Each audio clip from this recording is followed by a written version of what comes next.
বসন্ত গাওড়েকে আমরা আগের সেশনে দেখেছিলাম যে বসন্ত গাওড়ে একটা আশীর্বাদ পেয়েছে এবং আশীর্বাদ পাওয়ার পর সে ভবিষ্যৎ দেখতে পাচ্ছে।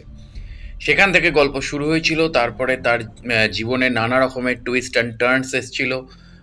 তার বনিতা বান্ধবী বা তার সেই বান্ধবীর আবার আরেকজন মানে কাস্টমার, সে পলিটিশিয়ান, যেটা জেডি চক্রবর্তী অভিনয় করেছিল। এই জেডি চক্রবর্তী হচ্ছে সত্যা সিনেমাতে যে সত্যা হয়েছিল, অ্যাকচুয়ালি মনোজ বাজপেয়ী কিন্তু সত্যা ছবির লিড নয়, সত্যা ছবির লিড ছিল জেডি চক্রবর্তী। এবং জেডি চক্রবর্তীর বন্ধুর রোলে ছিল মনোজ বাজপেয়ী।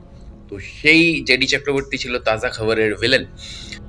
তো সেখান থেকে ভবিষ্যৎ দেখতে পাওয়ার জন্য এই ওয়াসার ওপর ডিপেন্ড করে অনেকেই প্রচুর টাকা লাগিয়ে দিয়েছিল এবং ওয়াসার জীবন আস্তে আস্তে সেই সুলভ শৌচালয়তে সে থাকার পর সে আস্তে আস্তে আস্তে আস্তে তার জীবনের উন্নতি হয়েছিল। কিন্তু ভাই, গল্পকে ওখানে যে টার্ন দেওয়া হয়েছিল এবং যেখানে শেষ হয়েছিল গল্প, যে বসন্ত গাওড়ে সে নিজে দেখতে পাচ্ছে একদম লাস্টে গিয়ে, সেশনের শেষে গিয়ে, যে তার নিজেরই মৃত্যু সংবাদ আসছে, মানে ভবিষ্যতে তার মৃত্যু হচ্ছে আর কি, সেটা সে আগে জানতে পারছে।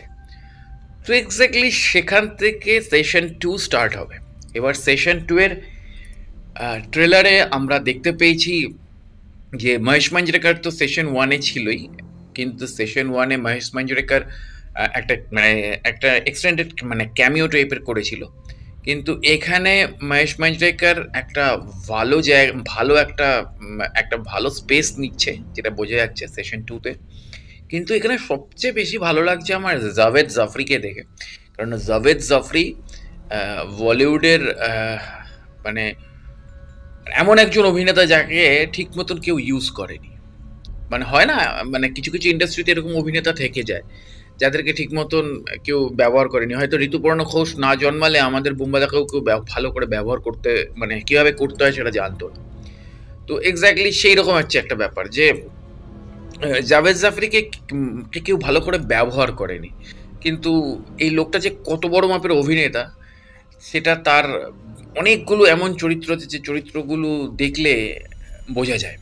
তো এখানে জাভেদ জাফরি মূল ভিলেন। জেডি চক্রবর্তীকে এখনও আমরা দেখতে পাচ্ছি না ট্রেলার 2-তে। জানি না জেডি চক্রবর্তীর চরিত্রটা কোথাও সাসপেন্সে রেখে দিচ্ছে কিনা, যেটা শেট্টি ক্যারেক্টার ছিল পার্ট 1-এ। তো এক্স্যাক্টলি ট্রেলার 2 মানে সেশন 2 এর ট্রেলার দেখে যথেষ্ট এক্সাইটেড।